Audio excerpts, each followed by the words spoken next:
but to compare, I live like 20 minutes from Köln, the city, the big city.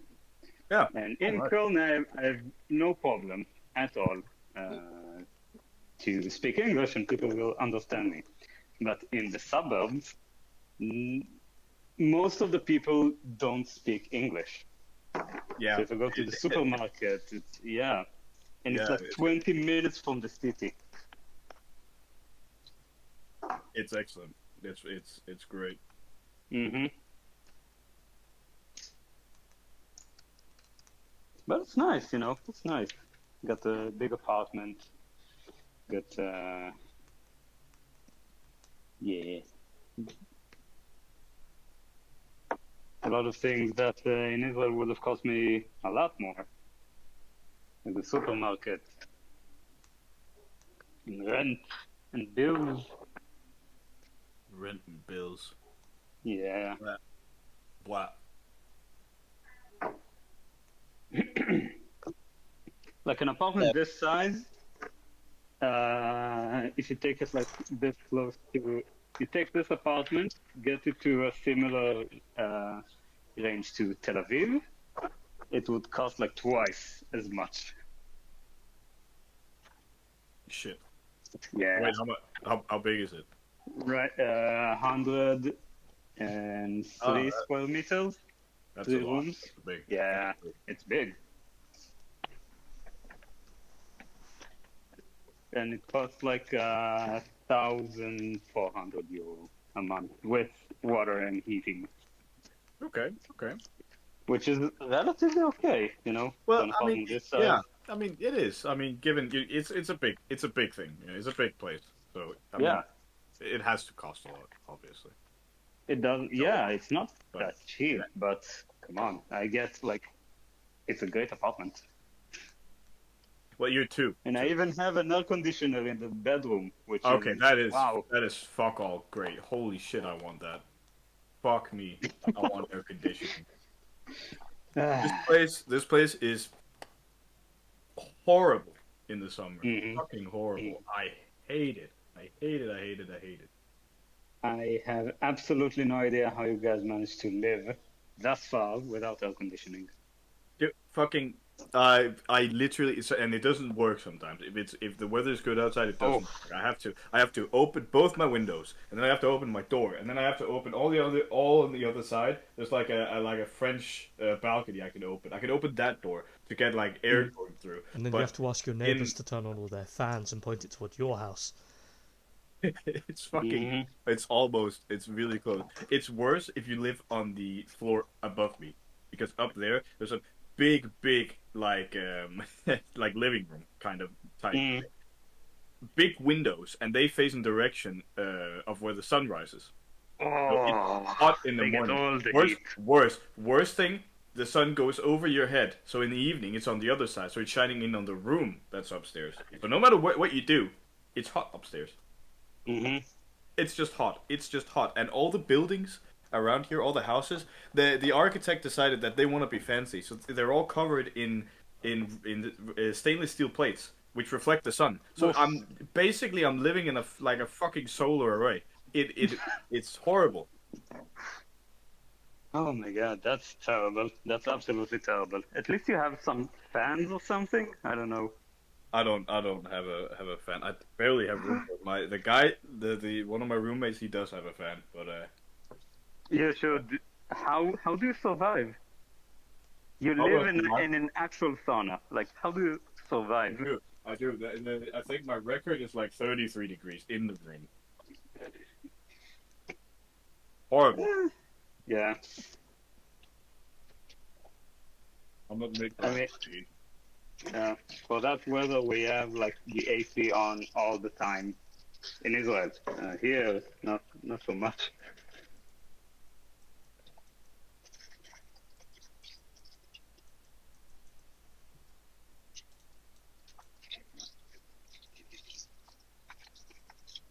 I heard that there was a heat wave in the UK. Oh yeah, I heard that too. How hot did it get? Probably nowhere near as bad as rest of the world would feel it at the same time. But No, of course, but I mean, relatively speaking, I just want to know. I don't actually know, to be honest. Like it's considering I work on the second floor, the mezzanine of my workplace. I'm pretty much always hot in some degree. So I've sort of Oh, of course you are, Lee. Oh, I know that feeling. I know that feeling so well. I work in the part of my place that I call the Goblin Cave. Basically, the part of mechanical engineering. Most of it is just like one long hallway, and it has windows facing out, and then there's air conditioning for every like 3 or 4 people who sit on the main hallway. But outside this main hallway, on the opposite side of the windows, there's this little Goblin Cave that sticks in. Where like we're 4 people who are sitting there, and there's no air conditioning there for some reason, and there's no windows obviously, and we're sitting away from the window, so we don't get the fresh air in. that's so stupid. It's really really stupid, but Like an actual goblin cave. it is a little goblin cave. Honestly, Yeah. I have one of my coworkers. Sometimes he comes in and he's just like, "Wow, it's bad here," and then he just walks away back. It's horrible because I look over to him. I can just see him through like a little window pane they set up, and I can see him. He has a window on one side. It's like, it's still too hot, and he just goes and grabs the remote, points the other way. Air conditioning, cool. He's surrounded on both sides. And they don't install air conditioning at your cave. Hopefully they will, but the thing is, they blew the budget because we've just been granted a lot of money because it's doing well. So they made a new, out in production, they made like a new rooms, and they got air conditioning. Okay, that's nice. But we didn't. We didn't. No, you can get fucked. Essentially.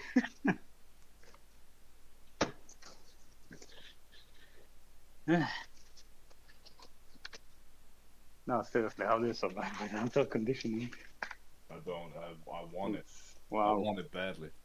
Aura, which requires concentration, Even but a gives fan, all like, nearby get them. companions, Wow. including ourselves, a plus 10. Yeah, because to all installing an statistics. With it, we air conditioner basically in an need to apartment roll that a is not yours critical is a failure with huge headache. advantage in Yeah, but a fan, you can just take it with you.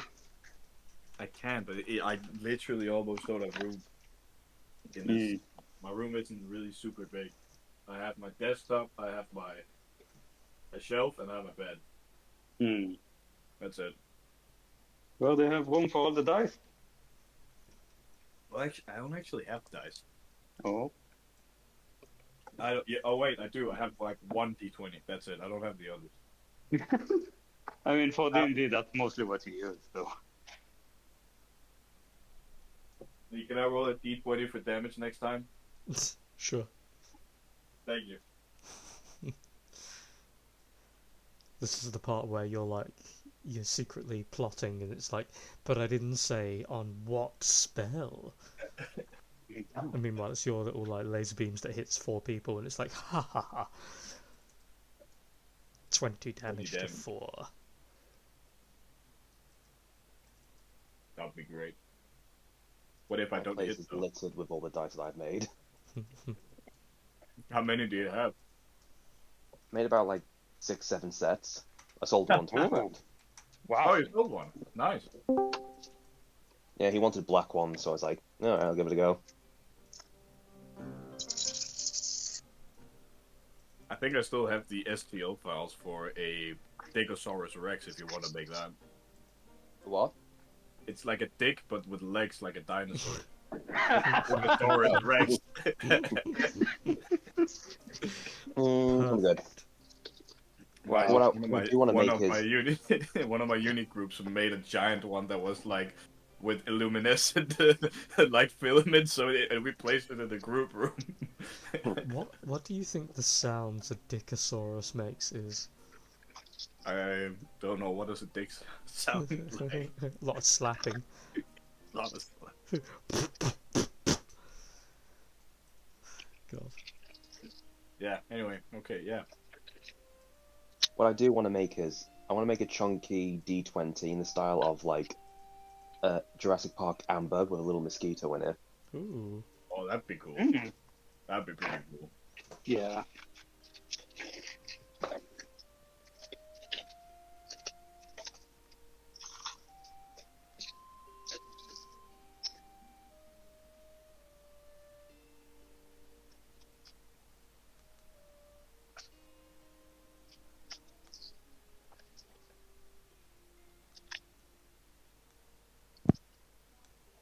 coffee.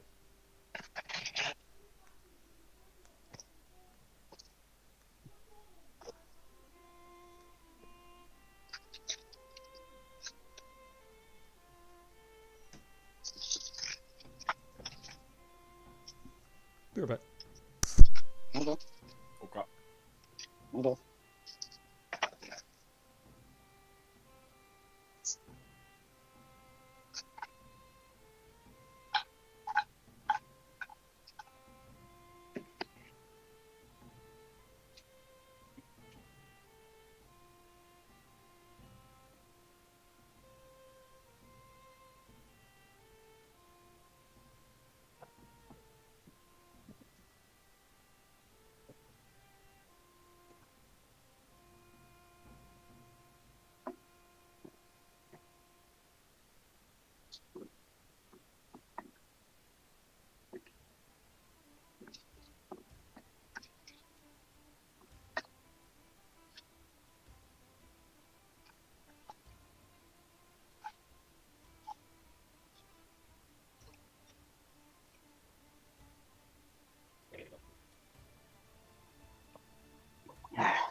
We're still in the town? Oh yeah, we're still here. Okay. We should be. Yeah, I see that we're in the tavern. Still. We did drinking. We did the drinking. We did That's- alcohol. Yes.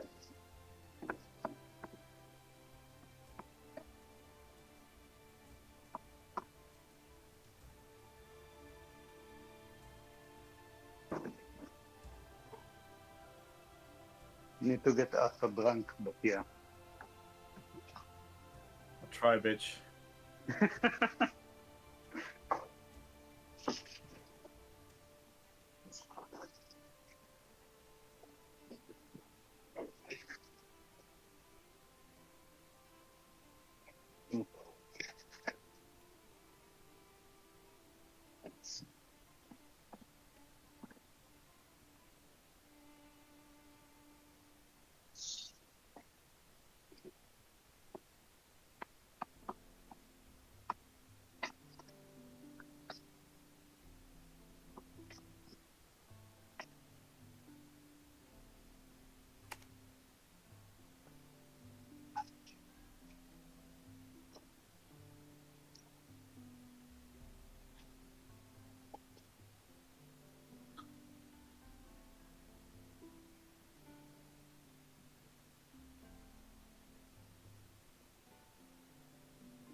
You guys got any vacation plans for the summer? I had my vacation already. Hmm. Where was it? It was very chill. I had 1 week for when the new expansion came for Final Fantasy, and I played that, and then I had 2 weeks where I just did dog sitting for my parents. That was very chill. Oh, nice. They live close by? Or... Yeah, they live relatively close by. They live in a town on the other side of the city, so Mm. it's like a 20-minute drive. Oh, that's nothing. No, nothing at all. So that was very chill. It's also Mm-hmm. much nicer. The house is like from the 70s, so it's not as well insulated, so it doesn't get as hot. Which Yeah, is it's not great. one of those ready-made houses after World War II. So focused on like building a lot of houses instead of the quality of the house. Yeah. So the architecture doesn't look that good. Yeah. It's like Mm-hmm. like a row house, and they're just set up. They Yeah. put up in the 70s. I learned that it has asbestos plates outside. I didn't know that. My dad told me. Oh, nice. That's healthy. That's great.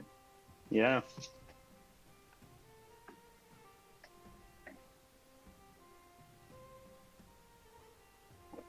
Do they plan on renovating? Or removing the asbestos? Nah. I mean, it's outside, so fuck everybody else. Yeah, okay. No, um, not really. I mean, the houses are fine. Some of them got renovated a little bit. Mm. Yeah, no. I mean, they have to. I mean, they need to do the floors again. They're worn up, and then we need to do some outside. There are some wooden planks outside that are going bad. Needs to be replaced, and it needs new water drainage outside. But because they're row houses, for that they need to ask the neighbors if they also want to do it because it's connected all the way. But they do. Right, yeah. They do. Okay.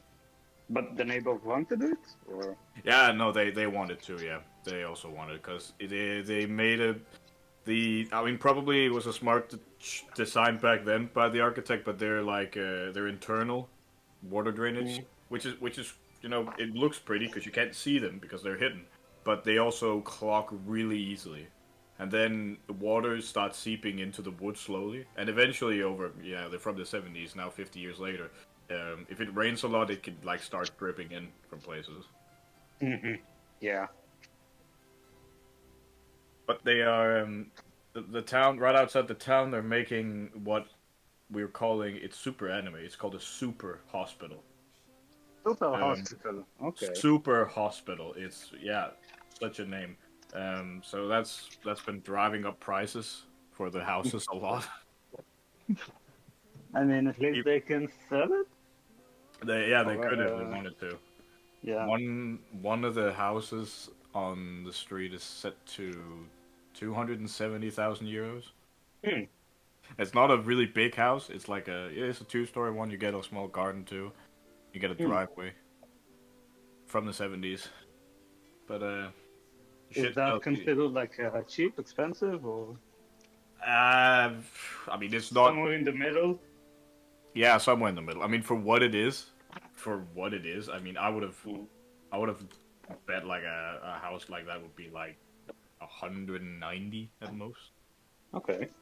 But it's relative because they just made new houses on the other side of the town, and they're completely new, and they're like almost 500,000 euros. So, Oh, wow. Jeez. yeah, but we have a like a real estate bubble that just needs to burst. It's completely fucking jacked back shit, the same crazy. Yeah. Seems like it's everywhere. Like everyone wants to invest in real estate, which drives all of the prices up. It is crazy. And everyone gets fucked. Yeah.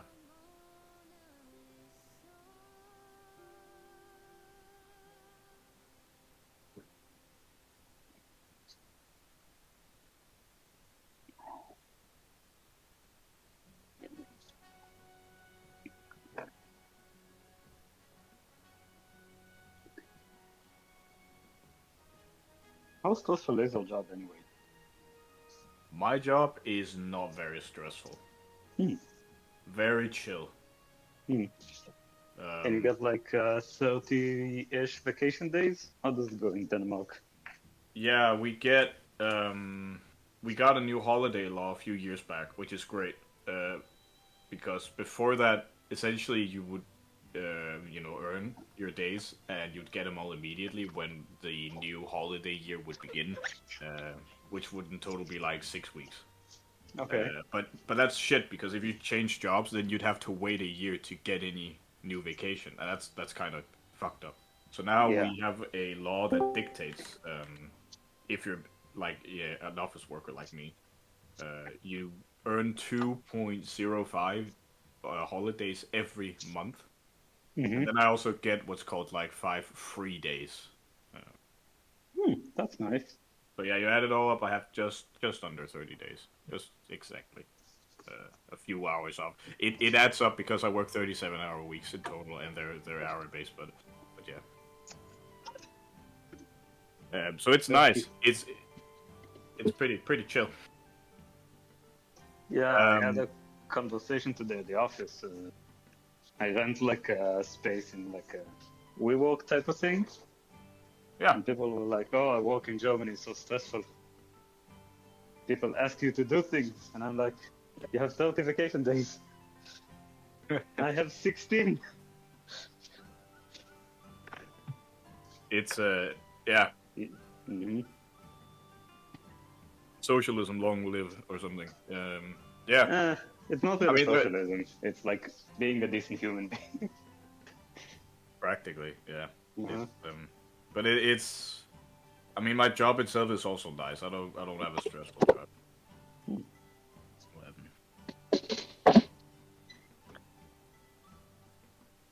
11. Hello. Hello. Hello there. As I did say, I was going to be late, so I do apologise. Unforgivable. Absolutely unforgivable, Connell. How Yeah, I'm dare you. currently in the kitchen as well cooking, so I'm going to Yeah, I can hear just be that. Could listening hear in. the microwave. Yeah, you're Yeah, more. that's the air fryer. Air fryer. Okay, yeah, better. You sound like you're in an air fryer. To be fair. Yeah. The kitchen is kind of echoey, so Mhm. yeah. It kind of gives that vibe. Why, Connor? I'm currently very tired, had a rather shitty day, and I'm I feel sorry. slightly dead, but D&D, well, I'm for it. Time to roll some dice. Roll the pain Yep. away. I'll roll to add to the pain if you take damage.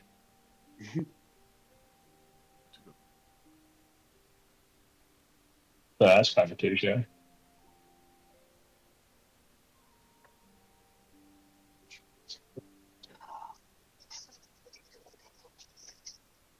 Has Lee nipped off, or is he just lurking in the background somewhere?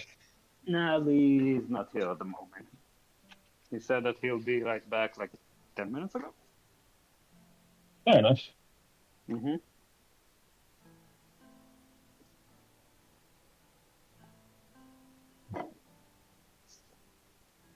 It's considering what you rolled us singing. That's fair.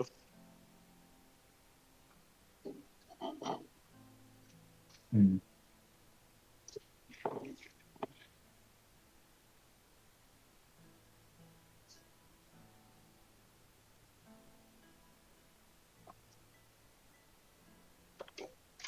Guy friends up there is out and is out dating.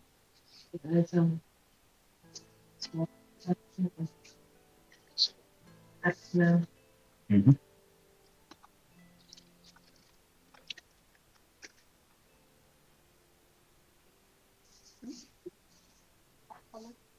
מי שאת רוצה.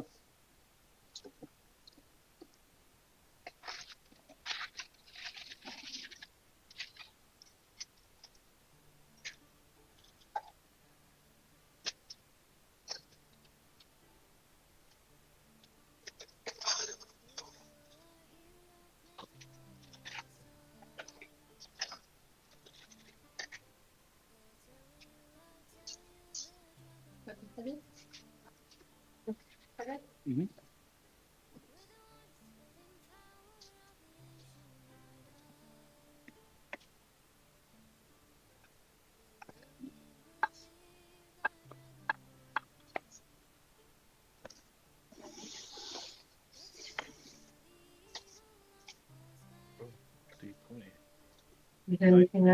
Hey, suck it, mostly. No,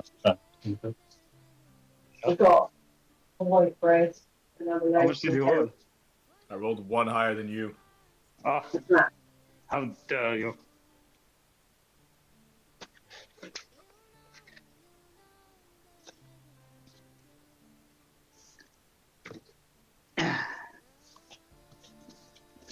Если формально если mushrooms.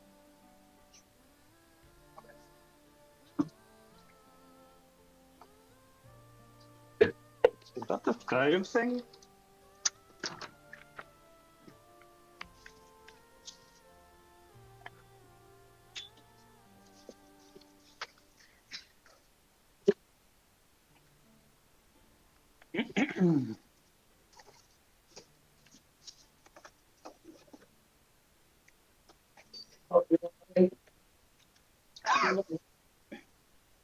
I don't really be taking them anytime soon. Unless you want them tomorrow. Hmm. Yeah, and Skylar's deaf, so yeah, it's fine. I'm just gonna continue just staring into space. Aren't you, darling? Hello. You can't hear a single word I'm saying, can you? You are adorable, but nothing is going through that head, is it? Nothing but floof. Nothing but floof. Oh, beautiful girl. Oh, you are so adorable.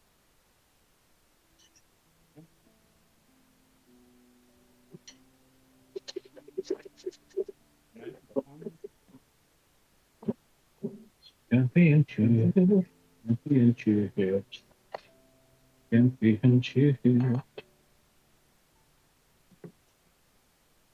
I forgot what it's called.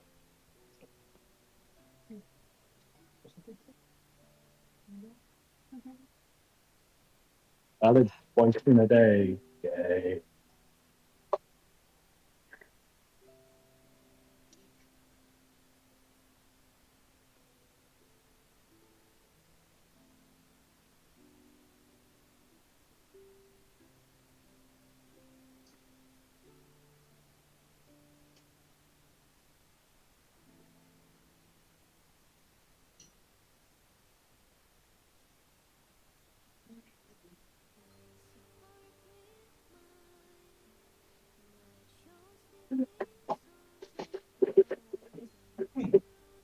A sheep duck and a rooster.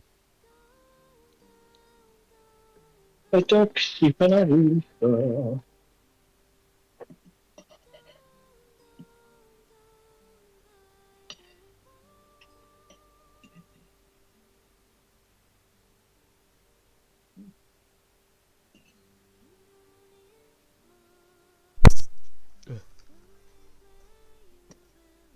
Hello. Lee's back. Whoa. Oh, please, Bert. Why can I not hear anything? There we go. Hello. Why can't he hear anything? Yes. Now Lee's playing hard to get. No. Hurricane? Hurricane? Hard to get. I prefer hurricane, but yeah. How do you wonder how you play a hurricane? It's easy. You find a hurricane and then you run into it and then you play. Oh. Some would consider it an extreme sport, while others view it as a lifestyle. I'm a bit reckless, isn't I?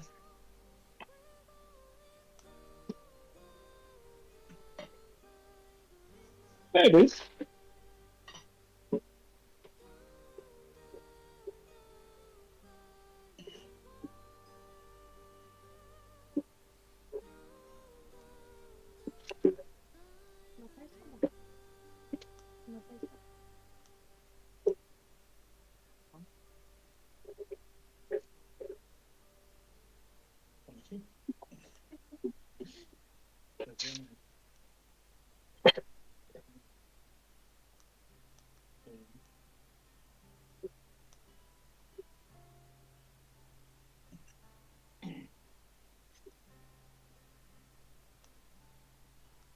Oh, hello, Jill.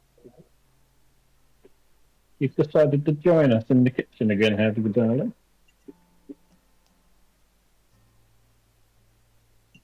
Is it dog? Is it dark? No, the sun's still out. Is it a dog? Oh, yeah.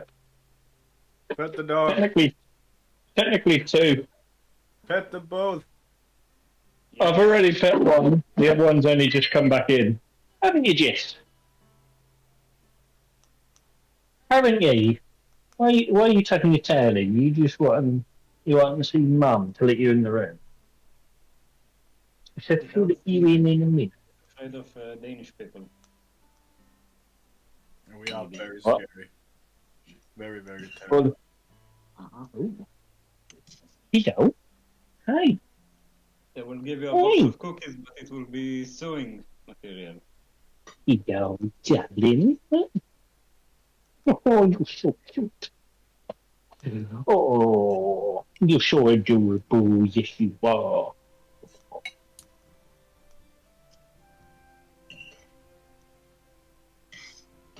Right, I need to get my food out.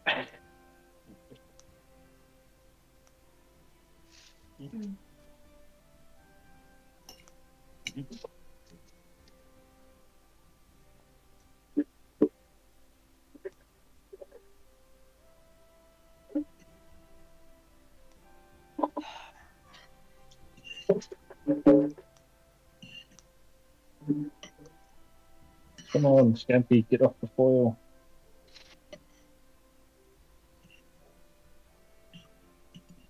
Oh, don't you foil my plans. Okay,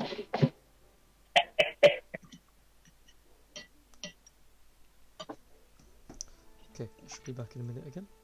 Bop.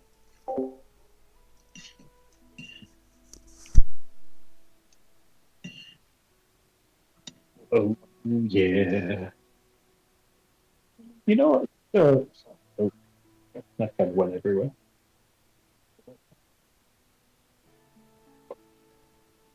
I'm going to make my Scampian chips rather oriental. A little bit of sesame oil and some poison for.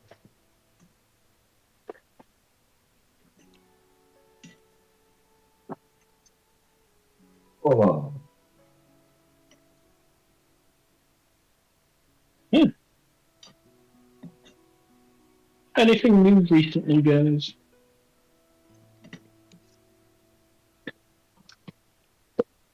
I don't think so.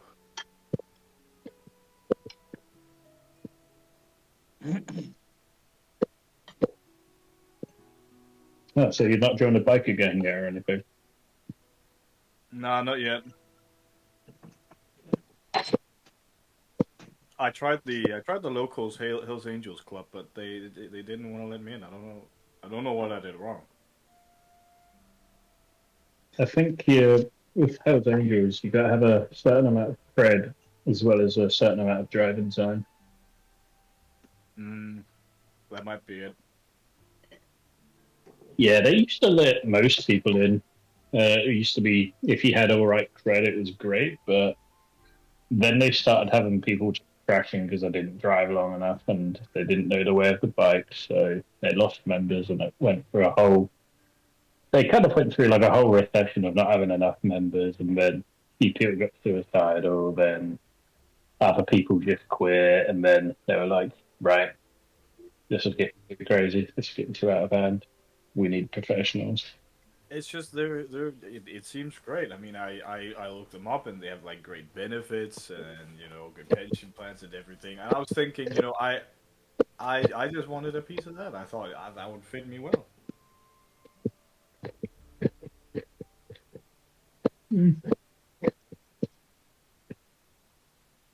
I don't think it's anything too personal. I tried joining to Tokyo Drift Society. I didn't have the credentials.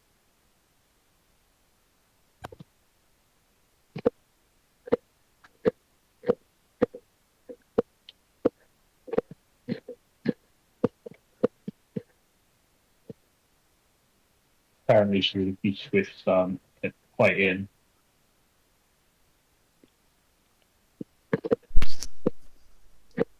What did he say? Hello. Is everybody ready? I'm eating, but I'm just gambling.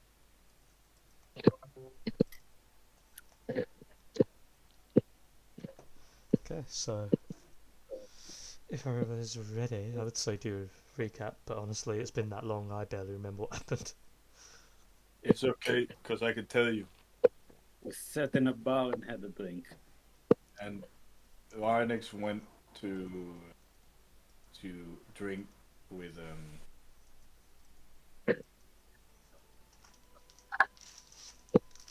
whatchamacallit?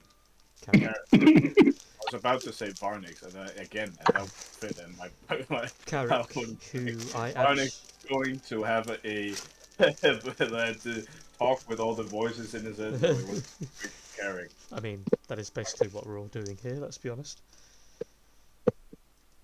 Yeah, no, I'm the main character. You're all figments of my imagination. It's all a simulation. Yeah. Not gonna lie, there's been at least 4 times since Baldur's Gate has come out where I've said Ketherick instead of Carrick in my head. And I have to keep reminding myself, same start, not same finish.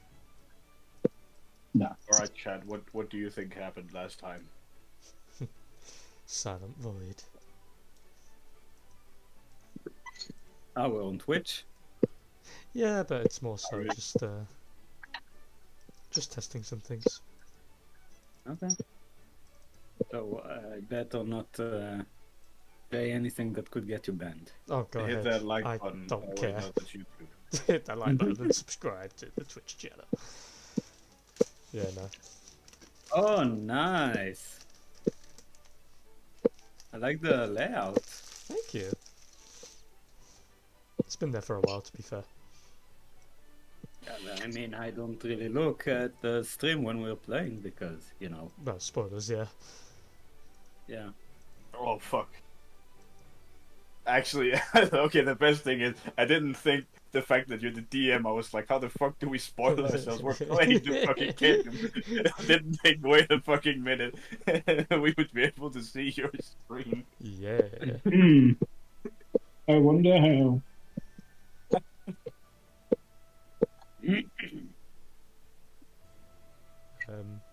Yeah, long story Anyway, short, yeah. everyone had heart to heart. Had a nice chat or two. Full Metal Furies. What? Door kickers, actually. No, I'm saying the suggestion box. Quack? Where's the quack? That's the My quackers. That's my... What, the duck? What in the dog? You're welcome. Oh. I rolled a one. Fuck!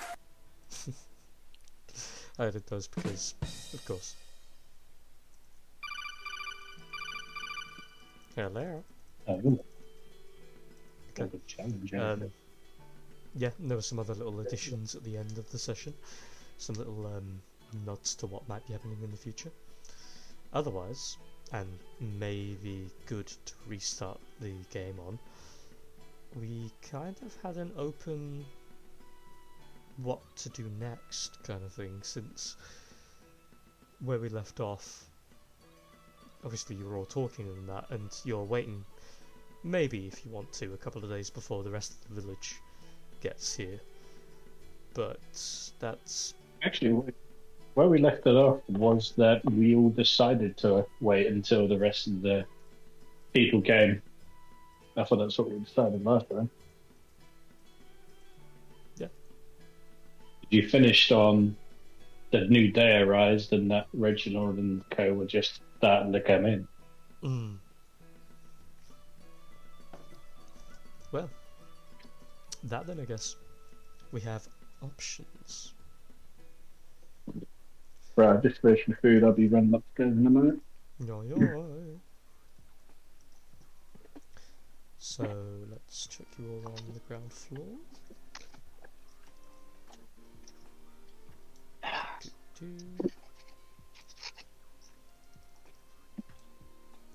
So for the sake of moving 1,000 tokens, I'll move each of you back to a central area.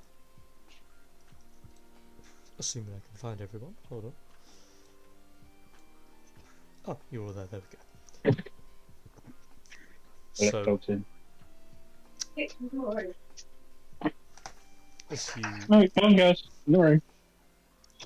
as you each reconvene in the centre of town, hearing the commotion from new visitors, the rolling of many wheels, you will, of course, for the sake of the map, I'm not going to move things around for the sake of a bit of flair when you could just theatre of mind and save me some ball leg. Several wagons worth of, well, the village folk and the commanders and assorted mercenaries are moving in, and they are slowly but surely separated by the people that work here versus the people that are going to live here.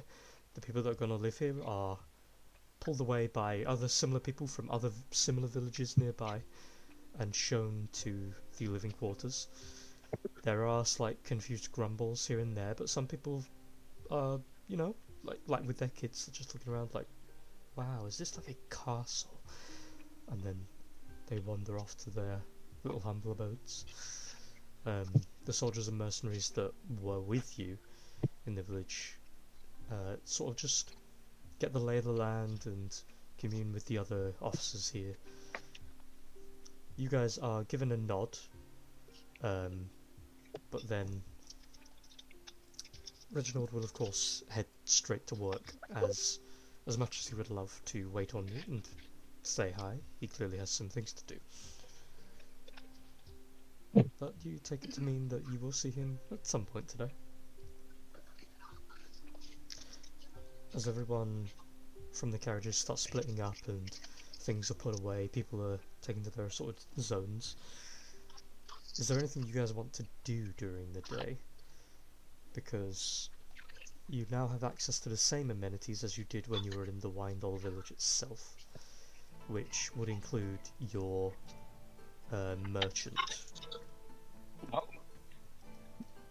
Kiara Bale. Halfir is also here as well. Didn't he go somewhere else? Nope. Okay. Or at least, hold on. I don't believe he did, but let me just double check. Because I think you said that he's going to be at another, like, well, to his own thing. Yes. Hold on, let me just... If I'm not mistaken. No, you might be right. Hold on. He was going to do his own thing, but I can't remember if the transition to that was between joining you guys or getting here with their wagon and then going. Let me just check. Yes, I remember. Okay. I had to run from the bathroom. Go ahead. It was the second thing you said. He agreed to escort the other wagon with the civilians and all that, while we went with the Vanguard as the distraction/decoy. Then he said to us, he will see us at the next location, but he does not know how long he will stay because he has his own matters to attend to. Right, I need to flush the toilet. Okay. Well, there you go. Perfect.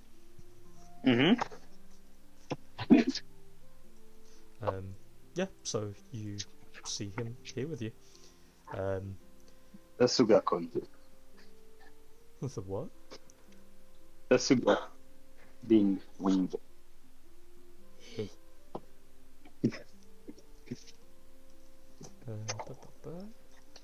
me just play the sort of tokens. So many tokens on the map, some of them are invisible.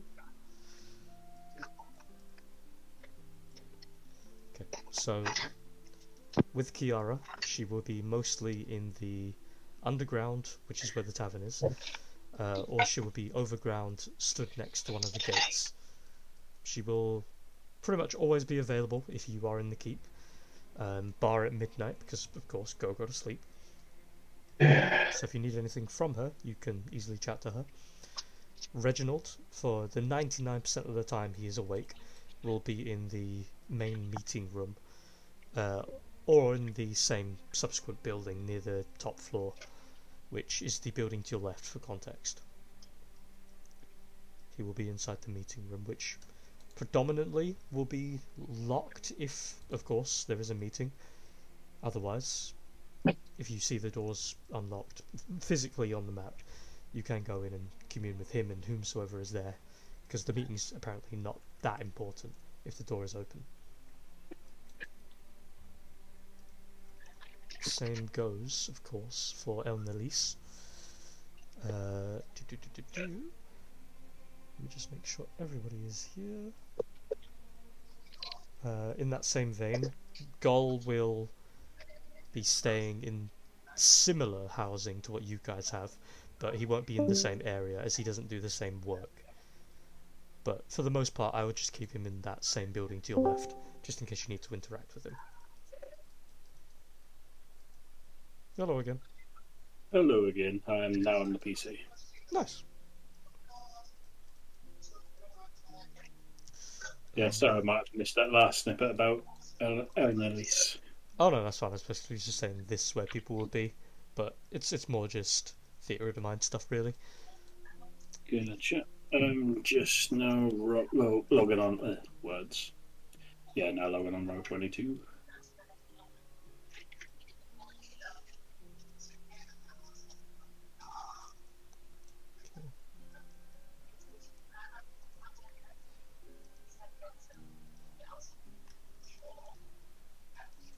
So, yeah. Is there anything you guys want to do before I advance the story a little bit and you go meet Reginald? I just had to confirm whether I was human or not because I hadn't logged on roll 20 in quite a while. Yeah, that's like yikers. Evers. Yeah, and so much so everything on my screen is not loaded in other than the tokens, and I just see white and black. It's like a canvas.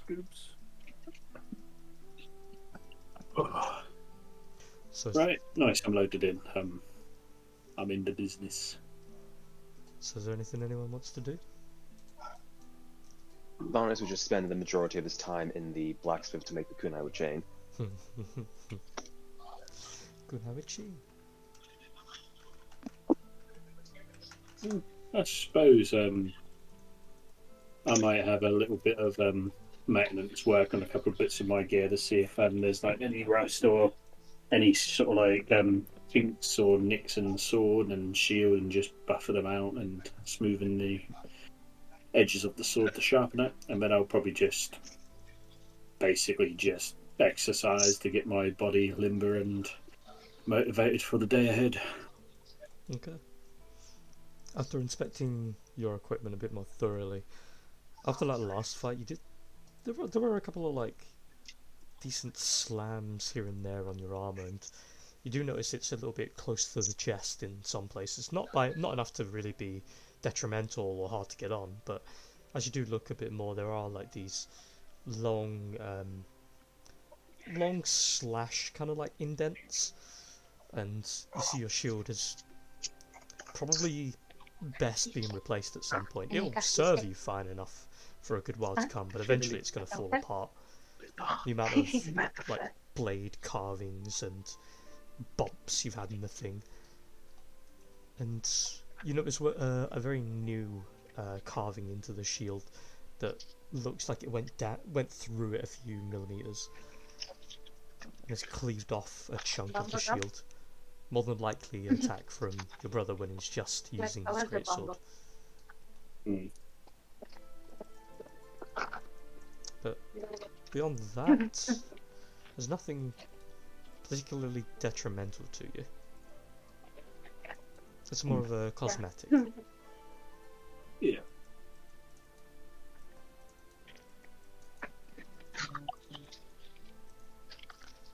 Is there an infirmary here?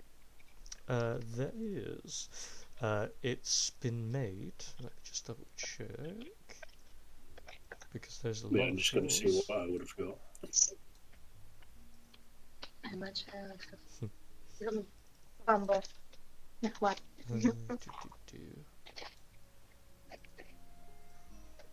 So many floors.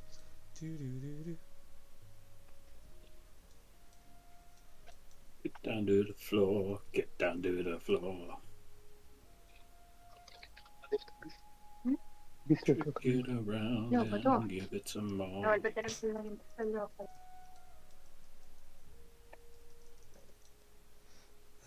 So, long story short, there is, but the maps won't show them for the moment because it's a lot No, contained in tiny. But yeah. That's okay. That doesn't matter whatsoever. I'll go there. Okay. So I'll help out. it will be in the same building where you found the library. You know that there's multiple floors for different forms of, well, knowledge really. Like the first floor is base knowledge. The second floor is more alchemical, broths and the like. I should be more specific. The floor you're on is the ground floor, and then first floor, second floor. The second floor is gemcraft and things of a more physical crafting nature. It's more like smithing and the like, crystal craft. But there can be some elements of the magic applied to that. The third floor is where the infirmary will be, and it's where people generally stay if they're of the dignitary, just because they, of course, will need more of a relaxed space than anyone else. But on the third floor, the infirmary itself is it's well supplied at the very least, but it doesn't seem like there's many people that have been placed here for the sake of remedying wounds, though you can see there are a couple of the soldiers that came with you that survived that are being treated here, some of them laying down in these gentle there's like these long rolls of like bed rolls, but they kind of look a bit too tough. They look fully inflated and sturdy. Doesn't look too comfortable, but at the very least you can see that their wounds have been bandaged. They've been healed to some extent, but it seems like more than likely their minds are what's really afflicted now. You can see some degrees of dried blood here and there. And as you give your aid where you can, you see a couple of them with what looks to be not perfectly bandaged areas. As you look around and see a couple of dignitary members that have temporary infirmary management badges, that they are working as best they can. You can see they've got like full-on doctoral manuals to specifically help with them. In most cases, though, they substitute that for straight up just magic. You see there's a couple of healing potions sat down beside some of these people, and yeah, as you join in and try correct some of the procedures, you show them a few techniques, I assume.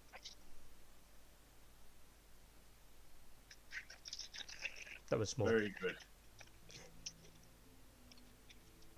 Yeah. Very good. And as you show them the way, there's one thing that you notice about this place that is very curious. The infirmary in the housing area here, there are these little gargoyle statues strewn around the place, and it's not uncommon for gargoyles to be used as protective entities. And as you kind of look them over, there's this little symbol directly underneath the chin where the Adam's apple would be. That is the symbol of the dignitary itself. And as you look at it, raise an eyebrow, you just see as the gargoyle in front of you just twitches slightly. What are you staring at? I'm on duty.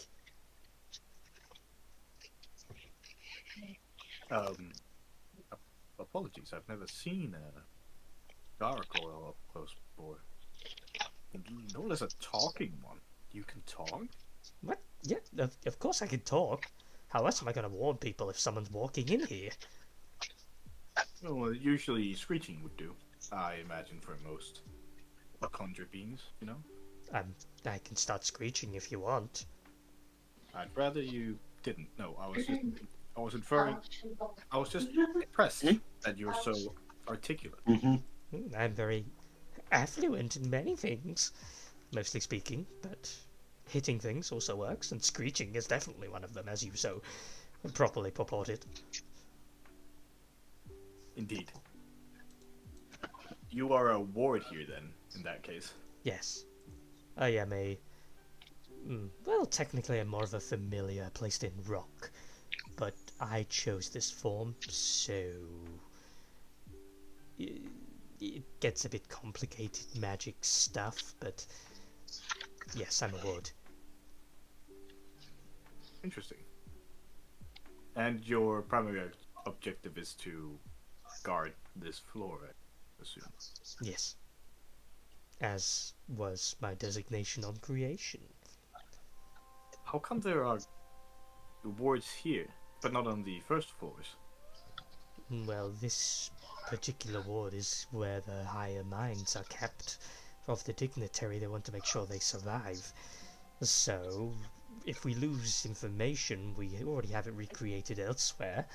So we can simply just write it again, or make it again. But if we lose the minds that create it, that's a far worse loss. Is so they believe. So, that's what we're here for, to keep them safe. In their sleep, mostly.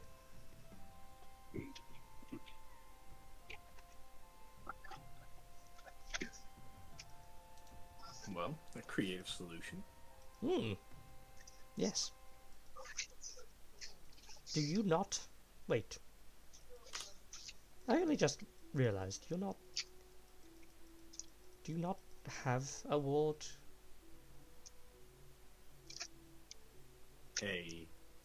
You mean a familial? No. No. No. He kind of looks you up and down. No. Unlike... All dignitary members of your esteem are supposed to be accompanied with a ward now. Were you not informed? The forum has spoken of this, but sages are not meant to use familiar. This is something scholars do. No. His head immediately shakes around, looks at you and goes, "You're not a sage?" I am a sage. He holds out his hand for some kind of proof. Do you not see how I am dressed? People can wear whatever way they want these days. Unbelievable. Well, then take a look at my newless. Oh yeah, that'll do it. That's fair enough then. Retracts his hand. He does a little curtsy. What are you, some sort of police now? Well, I mean, technically speaking, yes. What if you were in disguise? Come on, you know these things. Well, if I was in disguise, I would have to say that you'd done a poor job letting me all this way in, and I had to speak to you first. Well, I was more doing you a courtesy. I was keeping my eye on you. And so was Derek over there. He points at the end of the hallway, and you see another little gargoyle that turns his head very slowly. Yeah, Derek doesn't talk like me. Also, I don't think his name is Derek. I think he's a bit apprehensive on names, but... It's not a very Genesian name, is it? Derek. No, but if he's not going to tell me his name, I'll have to make one up. And what is your name, pray tell? Well, the designation they gave me was 04, so... 4, I guess. 4. I see. Well, this has been an enlightening conversation. Indeed. Although it does remind me of why I do not keep familials myself. Because we're such brilliant company and you're all alone in the world. A bit impudent and prude. Indeed. But at least we'll make sure no one chokes you in your sleep. Your new liths require your mental command. They do. That is correct. Where's your master? Who conjured you? That was serious. I don't know where he is right now. He told me to stay in this spot specifically, so here I am. Would Sirius be somebody I've heard of, or Make a history check. I'll do that. Just watch me. Oh, kind of. There's an initiate that joined the order. Someone like so low level that if it weren't for the fact of you hearing in passing, you would have never even cared enough to remember. And they were an elven sorcerer that started rising pretty well in the ranks. Starting from an initiate and barely within a month got to sage exams, but hadn't completed them. It's solely because of this venture, apparently, that they never got to finish those exams. Oh. Sirius, you say? The name rings a bell to me. A sorcerer, perhaps? Places his finger on his elongated nose. I see. I remember there was talk of a student who attempted to use Haima on a poisoned individual and make them vomit all over the exam court.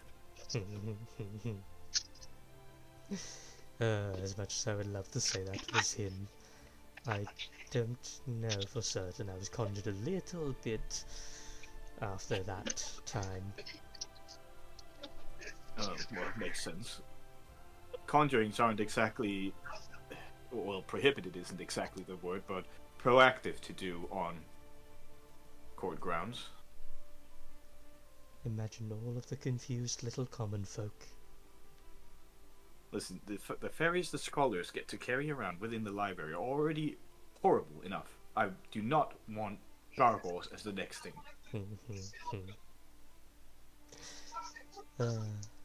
Agreed. I like perching here. Well, it would be in your nature, wouldn't it? I Exactly. hope so. And what are Be we terrible. but attached to our natures? Whereas yours is inquisitive, mine is humble sloth. Well, humble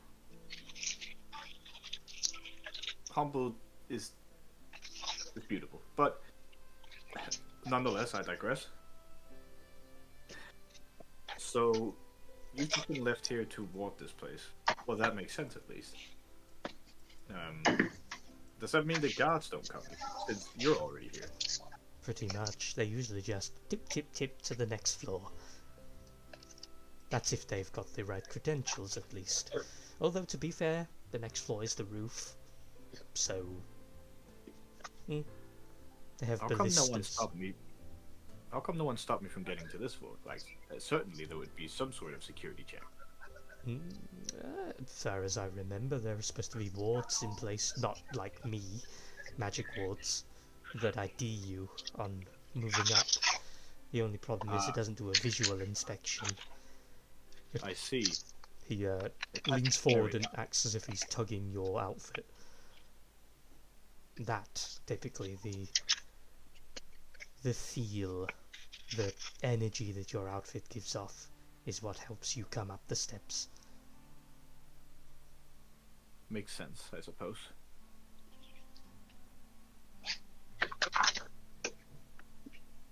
Fascinating. The building carries a lot more sophisticated methods of the arcane than I thought it would. Well, this is the only one that does, to be fair, but you kinda need it.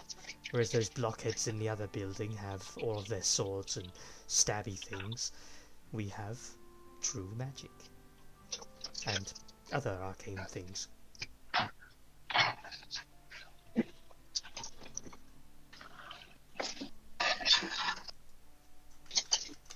Thank you for the talk.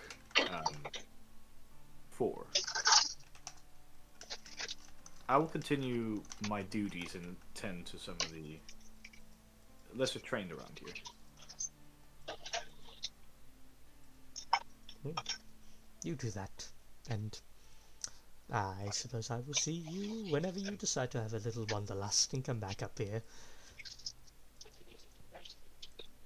We'll see. He turns back to what essentially can be considered inanimate. He just stops moving in a crouched pose. But you know the eye is still on you somewhat. Very nice. We'll write down my counter.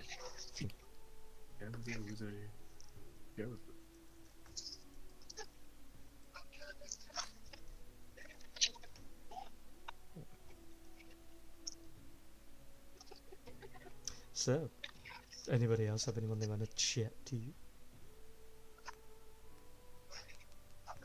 Not really. And if someone needs my help, I'll be there. If not, I'm just gonna sit at the courtyard, drink some, and relax for, for change. Well, you can. Well, I like it.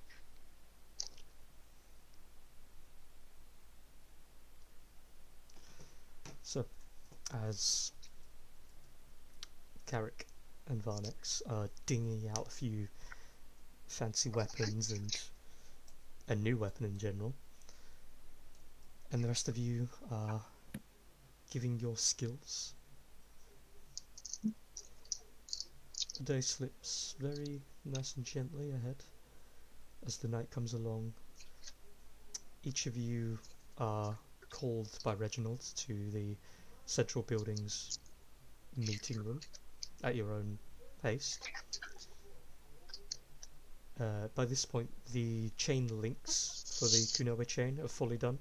It's all that's left is literally just fusing or binding the actual blade to the end of the chain, which will easily be about barely 2 hours tomorrow, maybe 3.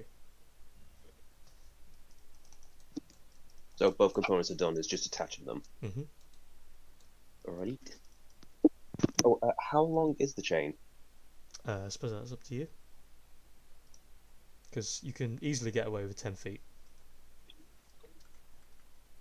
So if you want to go 20, 25, then that's fine too. If it's anything more than that, they will be needing more time. I'd say about 20 feet. Is that possible? Yeah, absolutely. Right.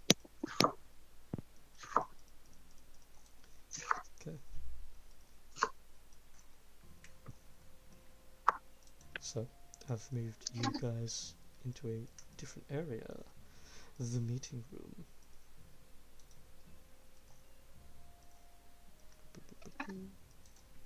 Just gonna reveal some bits as I go. As you walk in, there are a pair of unfamiliar faces, but they appear to be dignitary members. One of which is an elf sorcerer. The other one appears to be a human, almost paladin-esque, but he has these, what looks to be like gears inside of a chest piece that he's wearing. So you could say some kind of like fighter artificer kind of figure. The human itself, very short brown hair, a lot of like scarring underneath the neck, in around the throat. The elven sorcerer, you see the long flowing dignitary gowns that look to be just an initiate's robe, but there are some little bits of filigree around it to designate some kind of improved version of that role. As you each walk in, Reginald and Elise kind of motion for you guys to take a seat as and when you choose.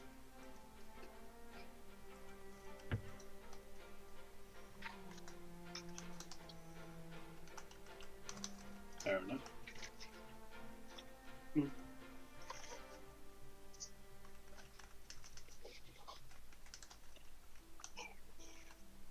don't want to see it.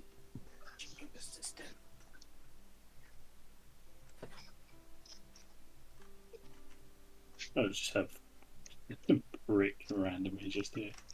Brick is the guest of honor. Yeah, he's the head of the table. He's the CEO leading Now the listen, meeting. this is how the plan will go at my daughter's wedding. Yeah, not gonna lie, out of all the other seats, as much as I reckon Brick would probably want to sit next to me, I don't think he would want to sit next to someone he doesn't really know because No. he'd feel probably anxious and like, what if they don't want me sitting next to them? What if they feel weird because I'm a bugbear? Hey guys. I shall be back in just a second. Feel free to start thinking of what you want to say and or talk about in general, because there will be some time for you guys to ask some questions and whatnot, but I'll be giving a little speech first. But anyway, be right back. So, what do we reckon? Next mission, probably. It's Evolution. either going to be an attack on the castle, or we need to prevent an attack on the. That's my bet. And now Lee is still listening to see what we come up with. To be honest, I think it's just going to be a rundown of what happened. Basically everyone at the table, I reckon, is just going to want a rundown from our point of view of things. Mm-hmm. That would be a good assumption. We have also not heard reports of how it went elsewhere. Yeah. And whether the retreating forces ended up rallying back and meeting them on the road, or whether they just made a full-on retreat. Because by the point that they retreated and we were more or less gathering ourselves after the fight, we more or less gathered all the corpses and burnt them to show a sign of respect before gathering ourselves and preparing ourselves to move on. I think, correct me if I'm wrong, but I think Varnex did do a bit of scouting up ahead to see if there was anyone lingering, but couldn't see anyone. It was a while back. When we found Mundo, there were others further south. But when Mundo died, they all just retreated. So no doubt news will get back to you. Yeah. News will get back to, well, your character's dad. And no doubt will be plotting with revenge. Yeah. In other words, there's a storm coming. Yeah. But not only that, Mundo was low-key possessed by Cassandra, so he's definitely going to know.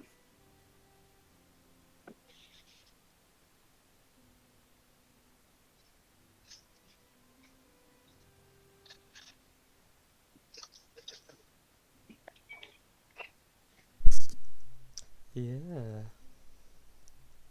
Hello, Lee. Oh, hello. So, as you all take your seats, the door behind you is closed. You hear the sound of someone moving behind the door. You presume to block entry. The door is then magically locked as you see the hand of the sorcerer flick ever so quietly.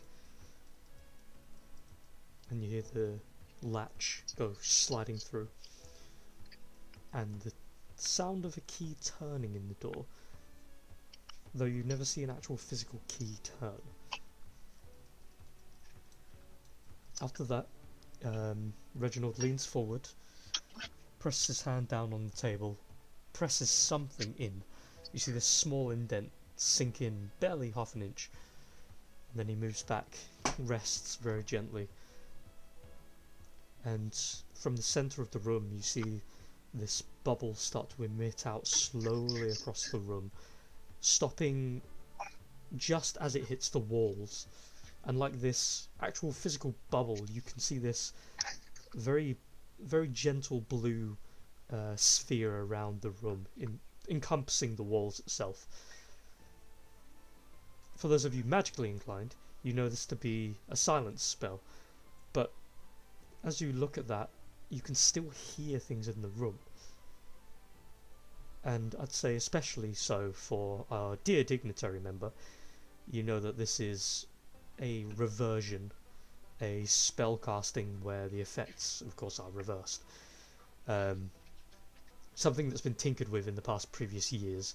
They've tried to avoid spells with an explosive component for obvious reasons. Last thing you need is to cause spells to fire back on you. It just doesn't have any purpose.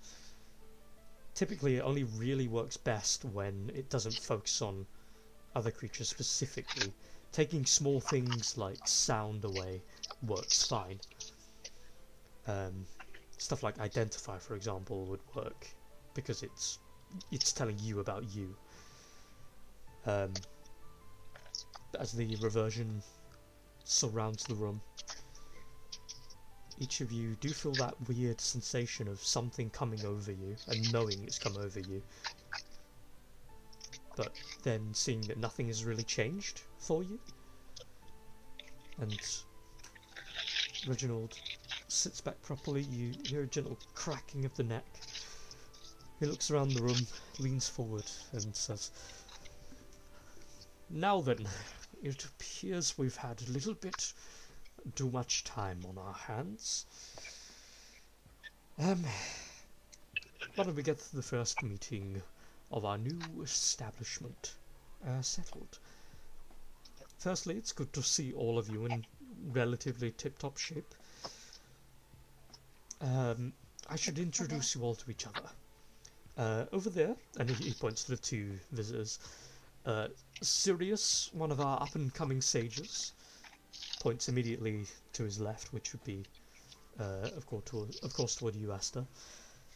"This, of course, is Asta, the one I had mentioned previously. I would hope the pair of you would get along rather well. On his left is Heimlich Goro, a man of a decent reputation, at least for the dignitary, if not much in line of, and soon to be one of my many hands in the field. And he turns to look at all of you. Do not take this in the wrong way when I say it. I do not have enough hands in the field. I have plenty of people here to secure our new abode. But to actually explore, it's become... I can't expect everything on your shoulders, with everything you each have done for me so far. So I have been granted an additional hand or two. Heimlich, of course, being the first. The second should be here within a number of weeks, depending on, of course, travel as it were. Firstly, does anyone have any questions? I have a whole list to go through, but I don't want to eat up all of our time with my own things that we can talk about across the days to come. Random out of game question. Mm-hmm. Do those two know who we are? They aren't looking you guys up and down all that much. They kind of looked you over with a kind of courtesy of like, okay, cool, yeah. Meaning, have they been briefed about us, or is you assume they probably Reginald have? Fair enough. Okay, yeah, Karen, sorry. Yeah. Anyone have any questions or anything they want to say? Will your mini list of things include a general report of the success or general happenings of our last venture? Indeed it does, actually. There have been some footfalls that have lessened. Even with barely a day's ride over here, indifference. My scouts had reported that a number of those vagabond mercenaries that we had been seeing along the coastline have slowly receded back toward the top side of the continent. It seems like whatever position they had has been revoked with lack of leadership. Or possibly the opposite, maybe leadership has swapped hands and these new hands have decided to pull in all of their chips at once. Either way, at the very least it is a good sign. It means we are not immediately cornered and are bound for a fight when we're barely 2 minutes properly into our keep. But, saying that, at the same time there have been movements in the orc tribes. He looks over toward a brick with a little bit of a kind of a bittersweet stare. He does kind of like suck in air for a second as he says it. Well, it seems a majority of the orcish and goblin tribes that were once of the, well, as relatively lesser as they can be, aggressive, they have been pulled into the ranks of the war tribes now of the orcs. I believe they've also taken on some troll camps that were nestled away closer toward the... did I say troll or knoll? I meant troll, by the way. I don't know if I said knoll. Yeah. I was thinking knoll, but anyway. You said troll. Oh, thank fuck for that then. Some of the troll camps that were nestled near the knoll's border. Luckily, it seems that the gnolls, being as courteous as they are still oppressing the Orcan forces. So it would appear we're not going to have a full-scale war, hopefully, anytime soon. As a quick continuation on that while we are on the subject, the Kenra, the ones who are our benefactors in giving us this keep, ever since they ceded this territory out of a lack of necessity, they have mentioned that they would like to commune with us more often in terms of peace, so long as we can find neutral grounds. My current assumption is they may require our assistance, or in this specific first case, I assume, he points over toward pretty much all of you at the table, your assistance in dealing with minor border skirmishes and the like, maybe information gathering. Nonetheless, there will be nothing decided until their emissaries have arrived and spoken with us about what it is exactly they wish to accomplish alongside us. But their border skirmishes with the orcs have borne pretty solid fruit, surprisingly, for many, many centuries. So it is needless to say, should you meet any in further travels before then, do stow your animosity, regardless of if they give it first. That is all I ask of you. They have treated us courteously so far. Outside of that, I don't think for the moment there is anything else quite relevant in terms of, we will call it the war effort, though that is not, strictly speaking, what I'm concerned about. Ah, before I do forget, the lovely lizard folk and their kind have been rather silent, which, for whom we assume they work for, the Dragonborn and the dragon kind in general, they can live for quite a while, so I'm assuming it's a stalking in the shadows kind of appeal. We have sent scouts and they have returned safely, unharmed, but they have borne no fruit as of yet. It would seem they just have no real interest to commune in at least in a not positive light. But that is, full fact, all I can speak of for now. is there any other questions any of you have for each other? Or any questions you have for myself?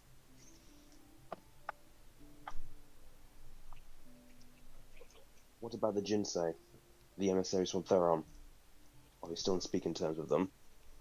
Ah, yes, of course. They have actually been surprisingly forthwith. It would appear that while everything is going on with the orcs and this new small charade of an army on the borders of the territory, they would much rather deal with a possible opposing front before any animosity toward us and our excursions. So we've had rather successful negotiations, all part for the course. We are expecting, funnily enough, a few shipments of food and possible weapons from their continent as what they very kindly dubbed a welcome package. It seems your alliance with that younger Jinsei fellow bore quite a solid grasp, a solid handshake for me and my organization. So, though I've said it before, I will happily say it a multitude of times over. And I do appreciate the effort you have put in this regard. Were it not for you, I do fear we might have had another opposing faction to concern ourselves with. But instead, there might be a solid alliance between a trifecta of the Dignitary, the Jinsei, and the Kenra. But that one might take a little bit longer, as it would appear that the emissary for the Jinsei are quite a bit more busy trying to get anyone in for talks, as they have to go quite a distance around the continent just to get here to us. But nonetheless, it is a great success nonetheless.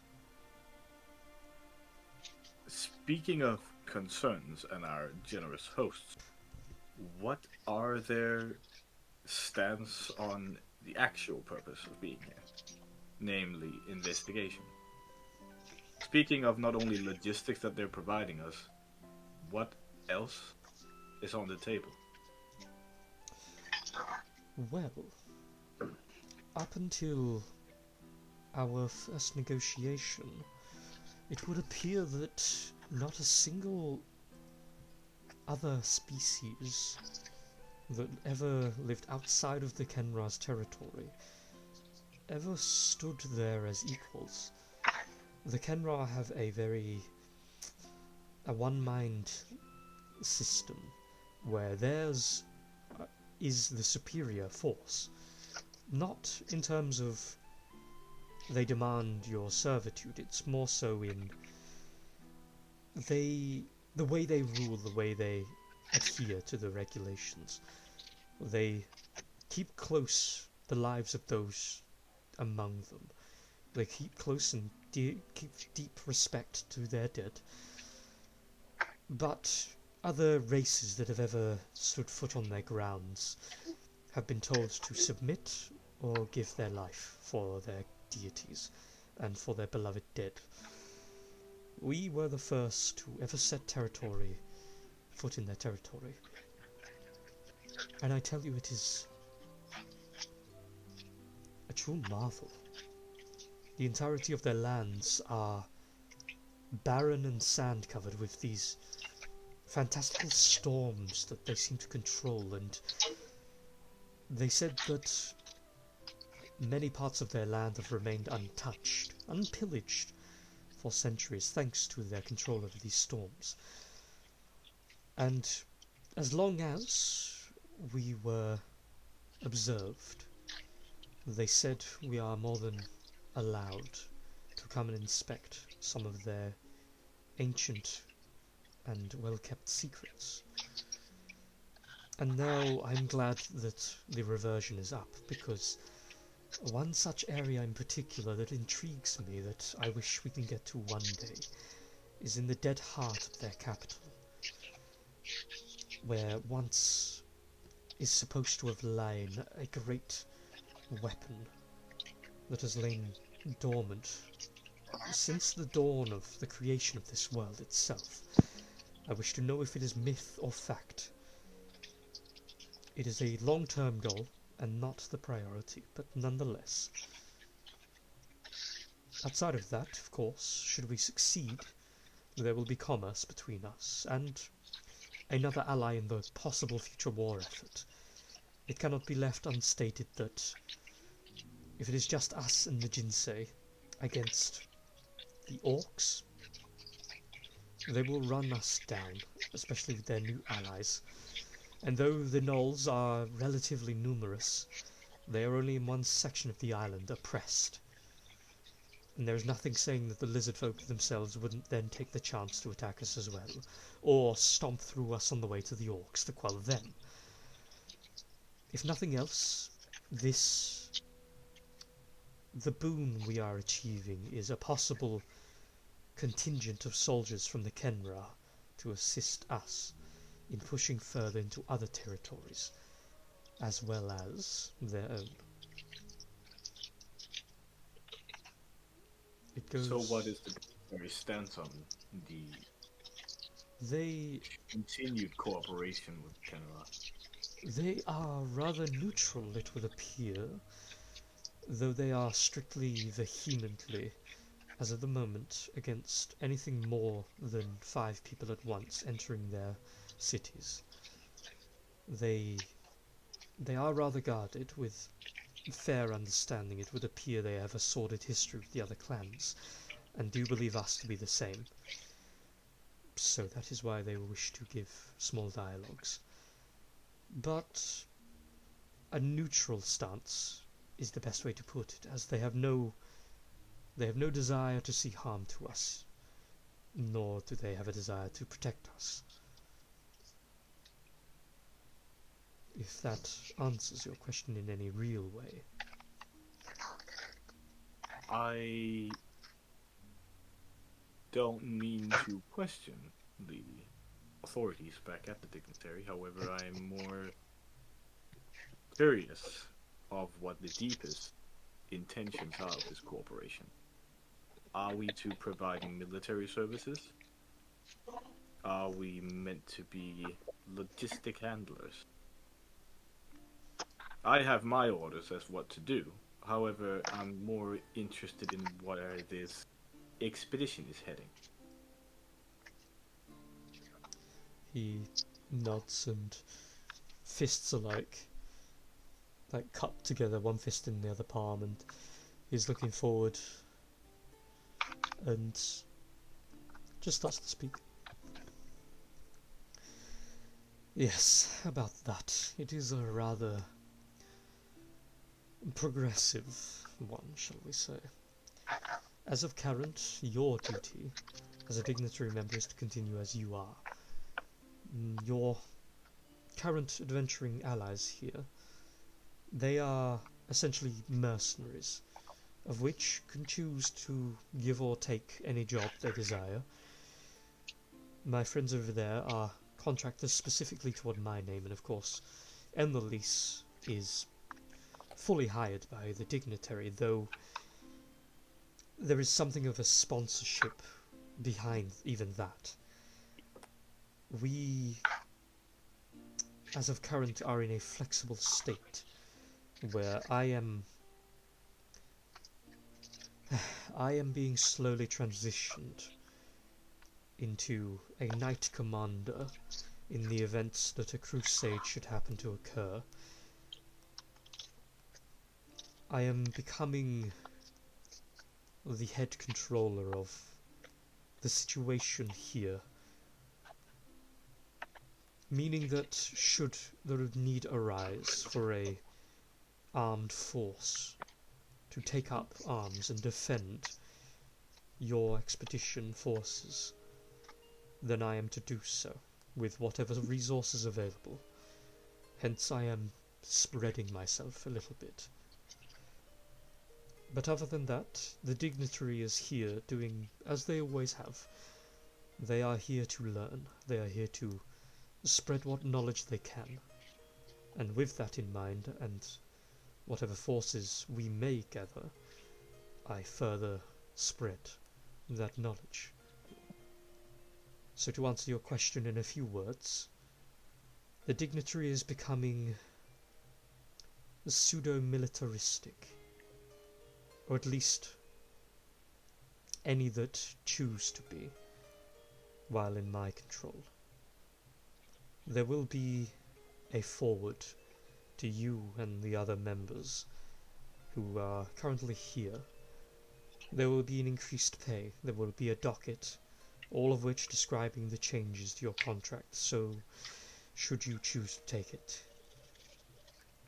It will specify that should an offence occur here, you can take up arms and become part of the defence or offence, however it should go, in removing any obstacles that happen to be in our path, in terms of keeping alliances and progressing us towards our end goal of identifying this land which is left untapped for way too long.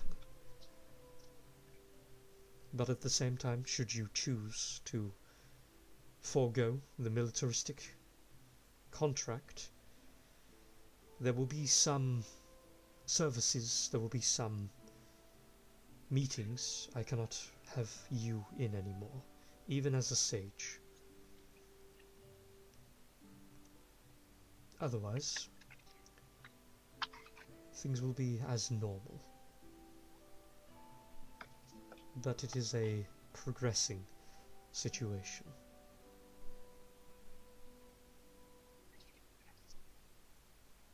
In other words, this expedition is turning into a coalition. Yes. With the success of our communications with the Jinsei and the Kenra, there is concern of a war effort being needed against the orcs. And given that we can't trounce a few thousand men from Genasta or Gustodon without scaring the rest of the world, we are trying our best. Specifically, what is our plea in this coalition? Peacekeeping? Or is this a sort of advanced diplomatic strategy? Or are, pray tell I'm wrong, we're not asserting any sort of dominance, I hope. Well, while I have the reins, there will be no aggressive actions taken. This will be solely preparing a force on the off chance an engagement occurs. It will be entirely defensive. It is clear the orcs have no intention of befriending or engaging with us, as they have slaughtered one too many of my scouts. And were I a vindictive man, I would take whatever I had and start returning fire, but it would undermine what we're trying to do here. So, while the option is there, I will not use the Jinsei or the Kenra for their soldiers, though I will make it known that I would prefer, in our alliances, that they be on guard for any necessary offences, as our alliance cannot maintain if we as the middle party are snuffed. The Jinsei already have their eyes set on taking this place one day, of which the Kenra is currently naive to, which we will discuss when we have our full forward meeting. The Kenra, of course, are currently allied enough with us to understand that we can supply information that they otherwise could not gather. It is all a trade, but a trade of support. We all have something the other needs. There will be no aggression should we help it. We all benefit. So, in comparison to our oppressors, how do we stand material-wise, personnel-wise? If I'm being honest with you, not well. Or at least not currently. Inside this keep, we have a minimum of around 400 to 500 civilians. Around about half of that in troops, yourselves included. We don't fare quite well in terms of fighting any oncoming invasion forces. But that can change should we continue to succeed. Alongside our weapons and supplies for this place, we will be given more men, we will be given wood, stone, everything we need to form more forward bases, to cover our weaknesses. It's all a matter of time, it is a foothold. But otherwise we are not doing poorly in terms of survivability, but in chances of stopping an oppressive invasion, not so well. But we are settled. Hmm.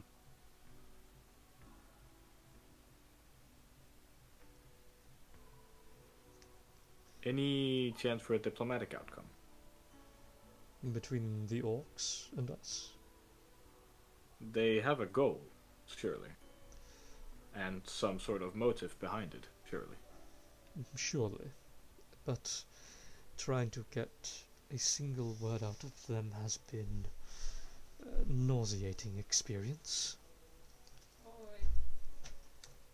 Theirs is a caste system, is it not? Indeed. We have tried to contact their Mother Superior, but even that has borne no fruit. Perhaps a more direct approach would be necessary. Ascertaining one of the slightly higher ranks.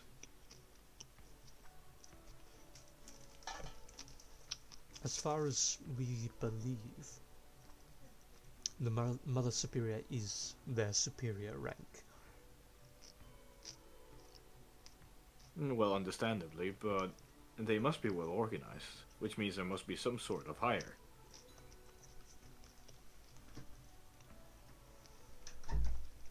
Indeed. But perhaps we just need the right person to deliver the message. Forcefully, perhaps. It sounds like you have an idea in your mind. Negotiations are just a way of forcing your opponent into revealing their hand, and ultimately you giving them something in return that will seem mutually beneficial. If it is more sensible to not fight than it is to fight, then everyone would choose to do so. Now, if we can't directly speak to the lower castes, perhaps we need to find one with a bit more influence. Perhaps if we can ascertain them, we can perhaps try to convince them that we are not so weak-minded, and maybe not so weak-willed, that it would be a little bit more advantageous. Parley with us. You see, Heimlich, the fighter artificer looking fellow, places his hand on his forehead and is rubbing his temple a little bit. It's quite clear to me you've not experienced the orcs, because they're not just going to let you stride into their territory. If they see you, you'll be aggressed on sight, and if one of them gets word out to their superiors, whichever or whoever they are, they're gonna kill each of you, or try their fucking damnedest. The number of times my men alone have been sent out there to speak, not just to the lower caste, they're better than that. Some of these grunt thugs still manage to catch them off guard, or they get their faces mashed into the dirt and hammered with a nice symbol on their face as proof, and then sent back to me. The houses that they have are not so forward thinking. They don't use intelligence, they use strength. Now, you have a Agreed. point to getting a message out there, but it's got to be a message of strength. And now Well- I can guarantee none of us here have enough strength to get all the way to the heart of their territory with all of their camps and live. Forgive me, but I do not think that would be necessary. Mm. A message is just a way of conveying something. No one needs to use words. Do not get me wrong. Negotiations is not sitting around with tea necessarily. It can very well, dependently, be a knife to the throat. Aggressive negotiations, if you may. At this point, Carrick's just going to knock on the table and just take a slight stand up. If I may. I sort of look around to everyone as I say that. They go quiet and just kind of let you have the table. I sort of look to my left and say, yeah, he's very much right with orcs to the degree where they don't exactly negotiate with words and strength is more or less the motto. But at the same time, I would like to say Esther is partially right. Where they don't exactly negotiate and talk, they can do the one thing of a very simple matter, which you both don't see in this regard. They accept challenges. You've got to show strength and keep your message simple. You take out one of them and simply make a demand to fight their strongest. You beat their strongest, you get more leeway into their camp. And that is the most simple yet effective way to more or less actually get the message and very basic diplomacy to them. Very savage and very barbaric, but that is how they work. I agree. You see, what you think to fail and to understand, Mr. Artificer, is simply the fact that you see them as unintelligent. That would be prudish. I don't think them unintelligent just because they would rather not sit around and talk of beneficiaries. They just know a different language than us. Strength. They use their Usually physical. intelligence for cunning rather than diplomacy.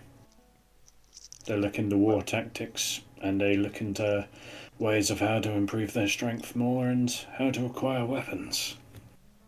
More so on that, they have some hidden agenda there. Perhaps most of them don't know. Again, it is a strength-based hierarchy, so whoever's strongest simply dictates. But there is some sort of agenda behind this. Everything has a motive. I think we should try to figure out what the motive of them is and exploit it.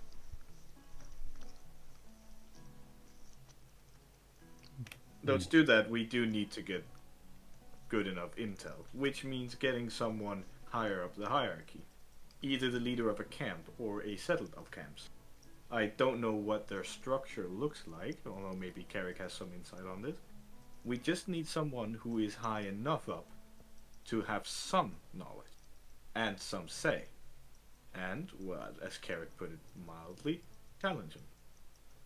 As you say that, you guys do remember, more so because of your own actions, that there is someone that is at least captain level. That you Yeah, I encountered. was thinking that. Is it the guy in the hut with the bear traps? Yeah. Yeah, I'll just perk up and say, though saying that, there is a orc of that very description who we did meet. Because I'd like to say, I don't know him. Medusa met him. I didn't. I'll sort of, which I'll look to Asta and then look to Reginald and say, Reginald, if you do recall from our past intelligence that we gathered, We came across an orc when we very first came to this island, as well as when we were exploring the ruins. An orc general who we've pretty much fought his forces, and the last time we saw him, we actually stood on a neutral ground and traded information about the mercenaries banding together with some of the orc factions, and he gave us the information that those orc faction who are sympathizing with the mercenaries were cowards and would probably be squashed by the main force. It's hypothetical, but if we were so lucky to actually find him again, or perhaps locate him, we'd probably have a easier time talking to him than we would any other orc grunt. He nods, and you can see the wheels kind of turning in his head. Well, not going to lie, I had slightly forgotten about that one. Do you reckon you could find him again? He could be, as you've mentioned, a good source. Well, the last time we saw him, he was in a makeshift hut, which he said he didn't plan on staying in for long. He was using it to rest and to, well, gather himself due to the fact his forces, well, reconvened at the main base, and he just wanted a break from all of them. So whether he'll be on patrols or whether he'll be in the central of it all, hard to say, but from meeting him and clashing swords with the orc, he's not exactly the type to sit around. Yeah, I think the only thing we would probably need is, well, we'd need to think of the description of the orc in question and try and get some, perhaps scouts not too close, but scouts with an eagle eye or two to perhaps locate a general and rough location, and then try and piece together where they're headed and try and intercept them there. Whether we fight first and talk after, or hopefully talk first, would be dependent on the situation, the mood, and, well, the events that happen.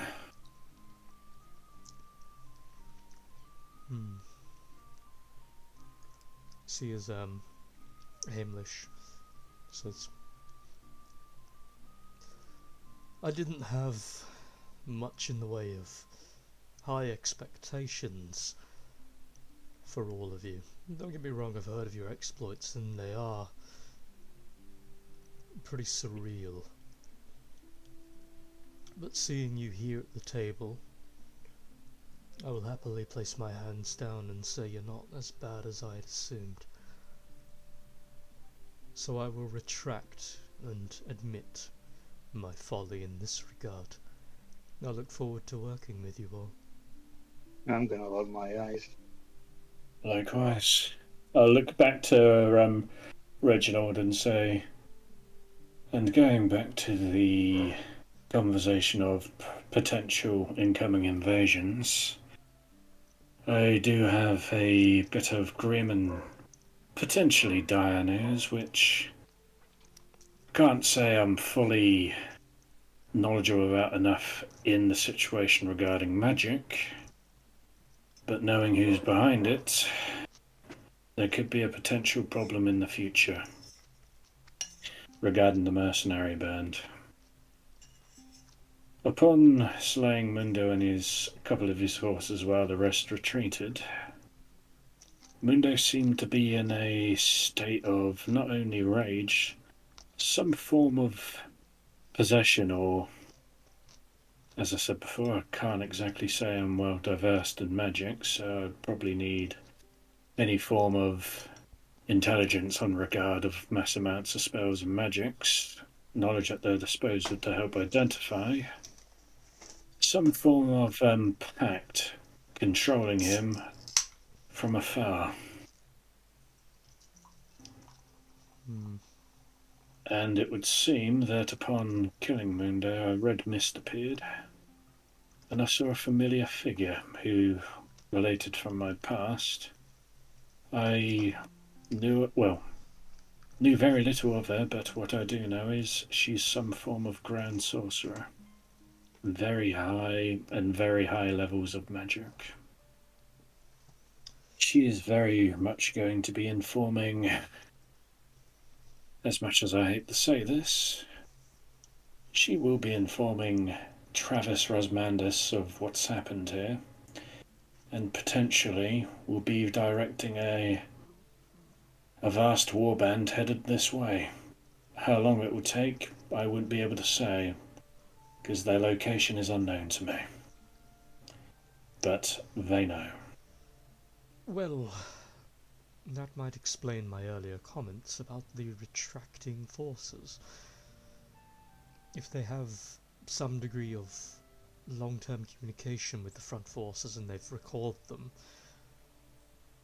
I will take that as a sign to err on caution. And for at least the next couple of weeks I'll have the guard on double alert. Last thing I need is a surprise attack in the middle of my own little keep. But good information gathering as always. It is a shame that you do not have the body with you, and we might have been able to identify it with some of the dignitary we have here, but for the moment we will make do with what we have. It is concerning. There is too many threads looming that require plucking away, and I can't reach any of them. Which that also puts a bit of a time pressure, and also pressure on general negotiations. If they do actually happen to work, we have a potential oncoming force that could probably undo all of the work.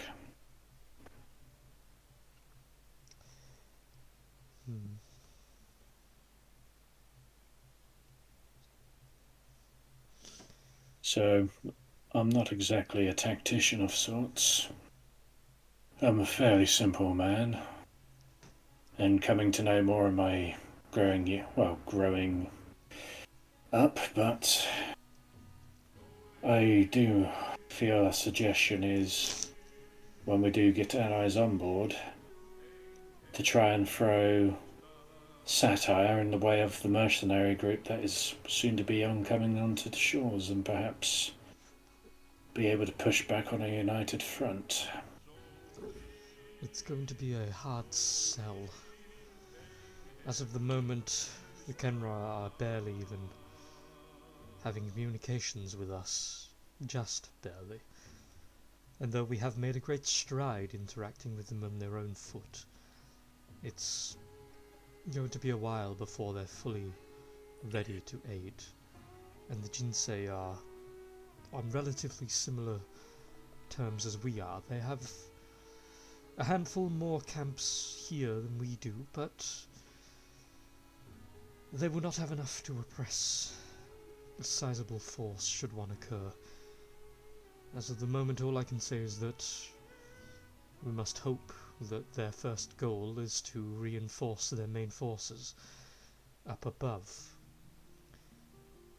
It would give us more time to cement our footing, because if they were to attack us with a full fleet, then I cannot guarantee we would live, and we would lose everything we have worked toward.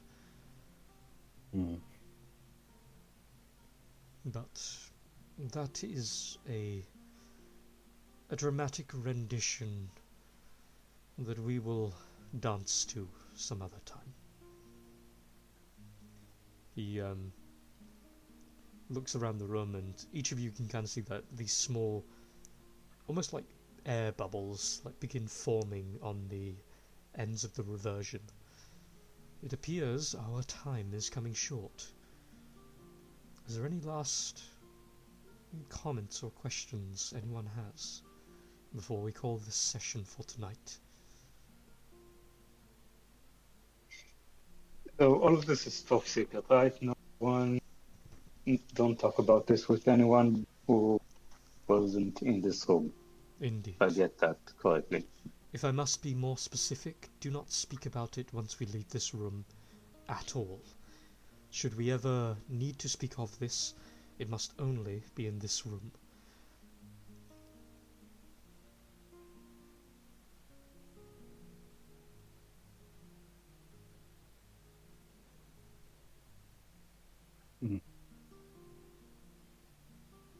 That's understandable. So about the new contracts. Yes, it does not affect you. You are fine.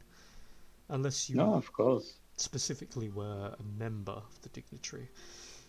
You kind of continue as you are, though, of course, there will be a sizable increase in your pay if you decide to remain as a retainer, especially since you are now in the inner circle of trust.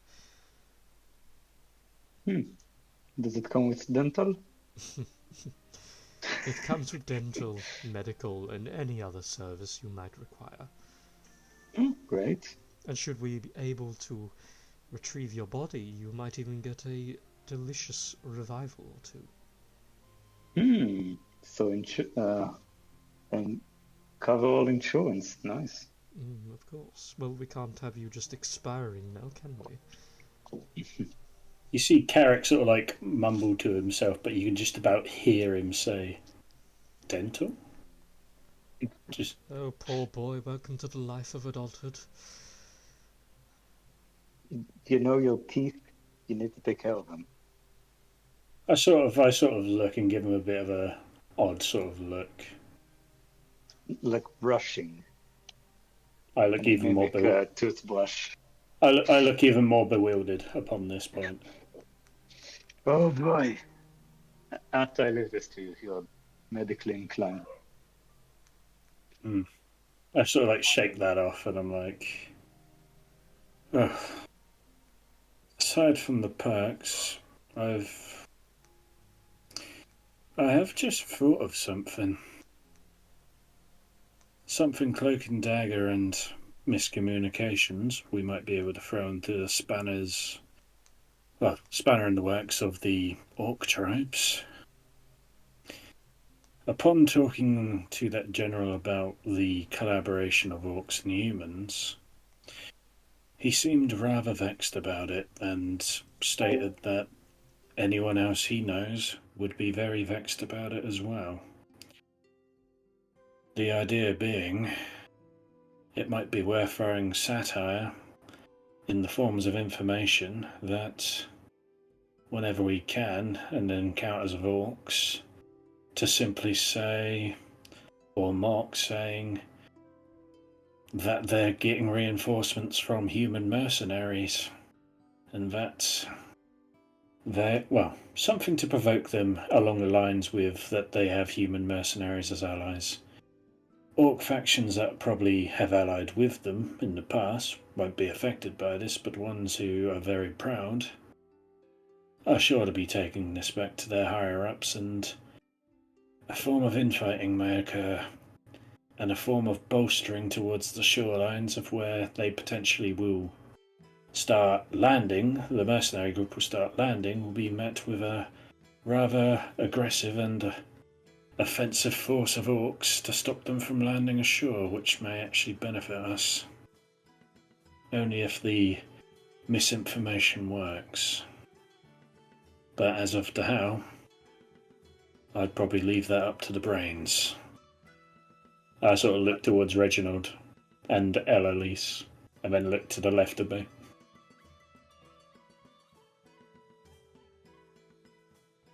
On the note, Commander, if I may, request a study room, ample equipment, and the assistance of Gol. I may have a possibility that could aid us in such an endeavor. Although I would rather much discuss it first with you, under 4 eyes, 6 if possible. There's a nod. Well, if I'm being quite frank with all of you, What resources I have are at your disposal. The amount of work that has been put into this established, dignitary formed organization is in big parts thanks to you. Whatever I can do to accommodate and increase your further positive outcomes, I'm more than happy to accommodate. Just tell me or one of my many unfortunate little sidekicks what you require, and we will have it done. If you need a team, I will get you a team.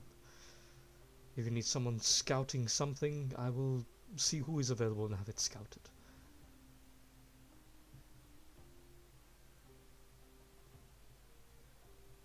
If you need something forged, well, that's what I have a smithy for.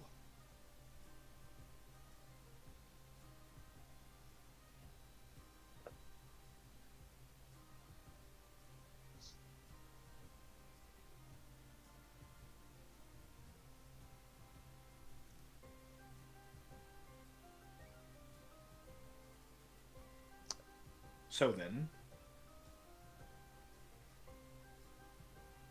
meeting adjourned. As you look around the room and you see these little bubbles that are forming on the reversion just pop a little bit, and like a balloon it just goes shrinks back into the middle of the room, into what looks to be like this little like sphere of air that's kind of just floating randomly around the room before it finally goes psh! He looks around the room and goes, "Meeting adjourned. Well, I don't know about the rest of you, but I'm rather parched and it's getting late, so I'm going to go into my luxury bedroom. Ta-ta." And he'll walk out. You hear the sound of the door open. As he walks out, Annalise kind of sits there. She's currently like chewing on a little bit of a pear and just Heimlich looks over toward each of you, gives you a small nod. He'll leave the room as well. Annalise, realising everyone's leaving, stands with the pear, walks out of the room slowly. Sirius leaves, walks up behind you and gets clear in your line of sight, Asta, behind you. If we might have a word someday, I wish to discuss your own induction into sagedom. There's a few nitpicky questions I have about the tests, if that would so be fine with you. Naturally. I am always at service. Wonderful. I shall make it worth your while with luxury teas, as you appear wonderfully accommodated through such a lifestyle. Perhaps I might inquire on a different favor. Seeing as I will request a study room, I might have sensitive material that will need guarding, and I have spoken with a certain gargoyle that perhaps you are capable of creating such wall. Oh, okay. I thought you were going to unnecessarily ask for 04. He's not the best roommate. He is rather chatty. Indeed. I require no such advanced articulative words. A simple Only grade 1. Yes. It shall be, sir. Just as my superior, just let me know when you require it, and I shall begin my incantations and ritual. Thank you. He does a small head lowering, his arm around his around his front, and then, if that is everything. Quite so. Wonderful. I look forward to the next communique. Likewise. He slowly walks out. And you each have the room. Is there anything you want to talk about?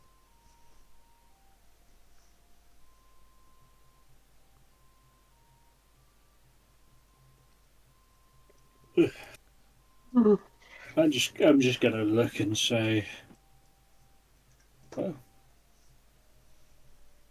that went about as unexpected as I thought it would go.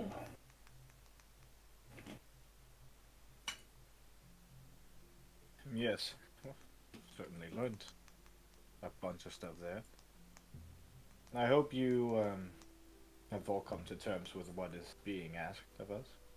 Although, seeing as you're the adventurous sort, I don't suppose you are intimidated.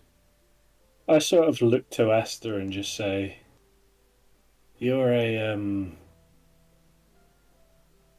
what's that posh word you use to call yourself in form of ranking that isn't a sage?"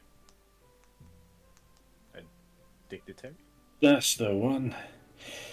You're a dignitary, and well, that's luck.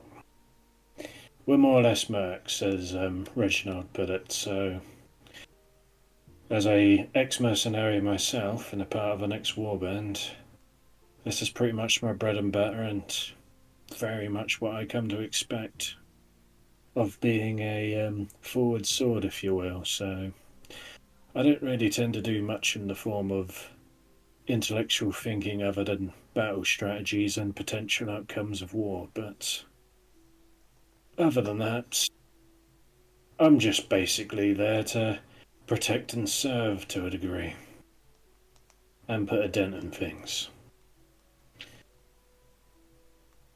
So yeah, that's pretty much what I would expect on that regard, but in the form of, well, serving Kenra, something I didn't see coming, but that'd be pretty interesting, mixing with different races.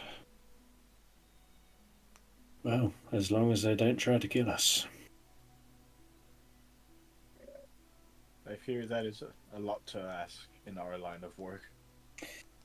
Yeah, but the only hope I have, being me, is no matter where you go in life, you're bound to encounter some form of kindred soul who thinks likewise, and considering how I am, if I'm able to challenge anyone to a duel of sorts, and considering the slight snippet I've heard about Kenra being quite religious and in that front, with religion, there are normally zealots and some form of paladins, I'd probably like to think that a duel of honour is probably something they hold quite high and is always happy to be challenged for in order to get an audience with their higher ups, if you will. So that's the card I'm hiding up my sleeve if need be.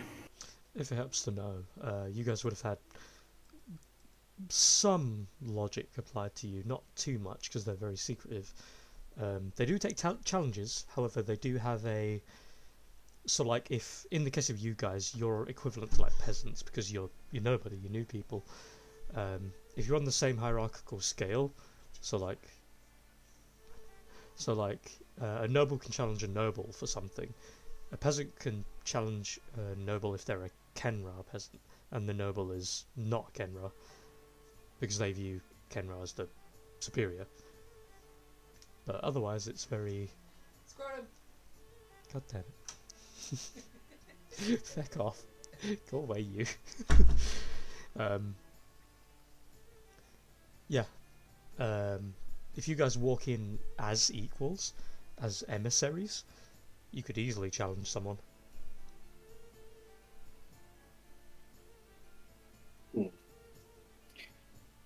Otherwise, it's very diplomatic. But aside from that, that's probably, I'm going to look to Asta and just say, hopefully if they do have anyone who can speak common, diplomatics will probably be very heavily weighed in on this. So I'll probably leave you to the talking, and I'm happily, well, inclined to take a challenge if needed. What languages do they speak anyway? They do have their own language, I believe. Yeah. Give me a second. I do believe so, I think. Because camera was one of the very first classes I played. Yeah. Well, races I played. They have Kenra and Primordial typically. Mhm.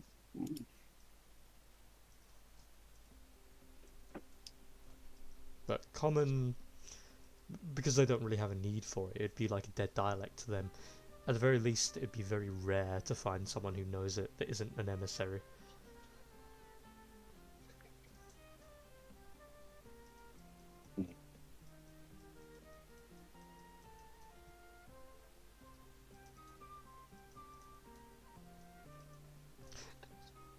So, does anyone else have anything they want to say? Because we were probably leaving it there otherwise. Yeah, that's fine with me. I'm good. Mhm. A little bit of Mhm. politics, a little bit of future planning. I would say that is a fair, what was essentially like, I want to say like an hour and a half, hour 15? Oh, hour Mhm. 45? Pretty well rounded. Yeah, it wasn't too bad. For our first session after a large hiatus. So, Yeah. yeah. Not gonna lie. Partway through, I got to the gym and I was like, I have the feeling someone's just gonna cancel. Hmm. I'll just head in and just get to it. And then partway as I'm finishing my workout, well, as I'm starting a different workout, I look to my phone and I see a message, saying "can do," and then after that workout, I see, well, I'm going to be backwards and forth a little bit, but session is on, and I was like, well, I'm getting myself No! home. I was like, I need to get myself home soon. It wasn't as much as a no, but it was like, No, you're just there like lifting someone with one arm and just like, ah, fuck! Throw them across the room and start running. you say it like I'm a Hercules. Yeah, you are. I'm not at that Excuse level me. yet, mate. Excuse me. Yes, you are. I said yet. Positive thought. Yeah, exactly. Good. That's what I thought, I said bitch. yet. Yeah, good. Exactly.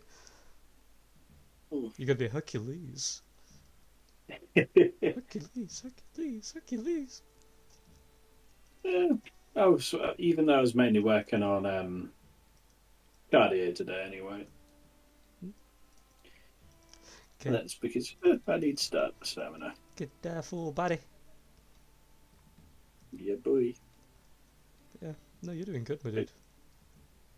Go to the end. Good session, anyways, peeps. Oh yeah. Yes, sir. Look forward to next week. Yeah.